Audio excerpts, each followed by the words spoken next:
കർണാടക ധർമ്മസ്ഥലയിലെ ഒരു ശുചീകരണ തൊഴിലാളിയുടെ കത്തുരൂപത്തിലെത്തിയ വലിയ വെളിപ്പെടുത്തൽ ഗൗരവമുള്ള കാര്യങ്ങളാണ് പറഞ്ഞുവെച്ചത്. 100-ലധികം പെൺകുട്ടികളെ, അതായത് റേപ്പ് വിക്ടിംസ്, അവരെ കത്തിച്ചു കുഴിച്ചിടേണ്ടി വന്നെന്ന്. ദുരൂഹത മാത്രം ബാക്കി വെച്ച ആ കത്ത് ഇന്നൊരു വലിയ തെളിവാണ്.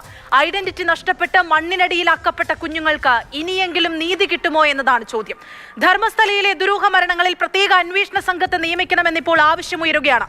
ബംഗളൂരുവിൽ നിന്നുള്ള അഭിഭാഷക സംഘം മുഖ്യമന്ത്രിയെ കണ്ട് ആവശ്യം ഉന്നയിച്ചിട്ടുണ്ട്. അന്വേഷണം അട്ടിമറിക്കാനുള്ള ശ്രമങ്ങൾ വ്യാപകമായി നടക്കുന്നുവെന്നാണ് ഇവരുന്നയിക്കുന്ന ആരോപണം.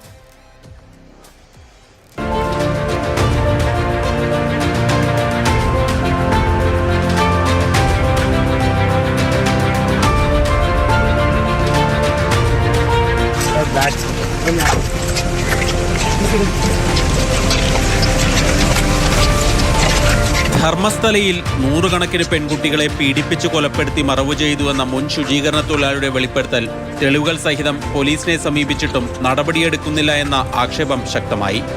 ഇതിനിടയിലാണ് സുപ്രീം കോടതി ജഡ്ജിയായിരുന്ന ഗോപാൽ ഗൌഡയുടെ നേതൃത്വത്തിൽ മുഖ്യമന്ത്രി സിദ്ധരാമയ്യയെ കണ്ടത്.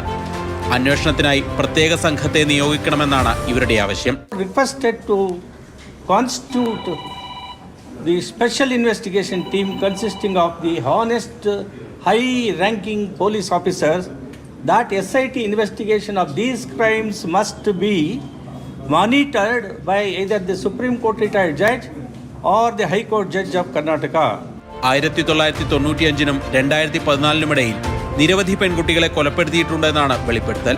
മൃതദേഹങ്ങൾ മറവ് ചെയ്ത സ്ഥലം കാണിച്ചു തരാൻ സാക്ഷിയായ ശുചീകരണ തൊഴിലാളി തയ്യാറായിട്ടും പോലീസ് വന്നില്ല എന്നാണ് ഇവരുടെ ആക്ഷേപം.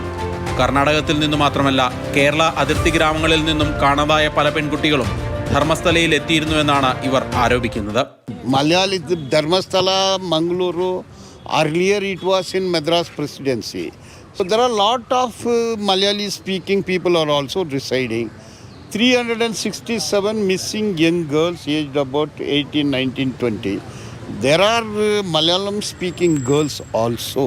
സർക്കാരിന്റെ ഭാഗത്തുനിന്ന് അനുകൂല നടപടിയുണ്ടായില്ലെങ്കിൽ കോടതിയെ സമീപിക്കാനും തീരുമാനിച്ചിട്ടുണ്ട്. നേരത്തെ വാർത്തകൾ റിപ്പോർട്ട് ചെയ്യുന്നതിൽ നിന്ന് മാധ്യമങ്ങളെ വിലക്കണമെന്നാവശ്യപ്പെട്ട് ആരോപണവിധേയരായ ആളുകൾ കോടതിയെ സമീപിച്ചിരുന്നു. സാക്ഷിയുടെ ജീവൻ രക്ഷിക്കാൻ വേണ്ട നടപടികൾ പോലീസ് സ്വീകരിക്കണമെന്നാവശ്യപ്പെട്ടിട്ടും മതിയായ സുരക്ഷ ഒരുക്കുന്നില്ല എന്ന പരാതിയുമുണ്ട്. കഴിഞ്ഞ ദിവസം 2003-ൽ കാണാതായ അനന്യ ഭട്ട് എന്ന പെൺകുട്ടിയുടെ അമ്മ പരാതിയുമായി വന്നിരുന്നു. വരും ദിവസങ്ങളിൽ കൂടുതൽ പേർ പരാതിയുമായി രംഗത്തെത്തുമെന്നാണ് ആക്ഷൻ കൗൺസിലിന്റെ പ്രതീക്ഷ.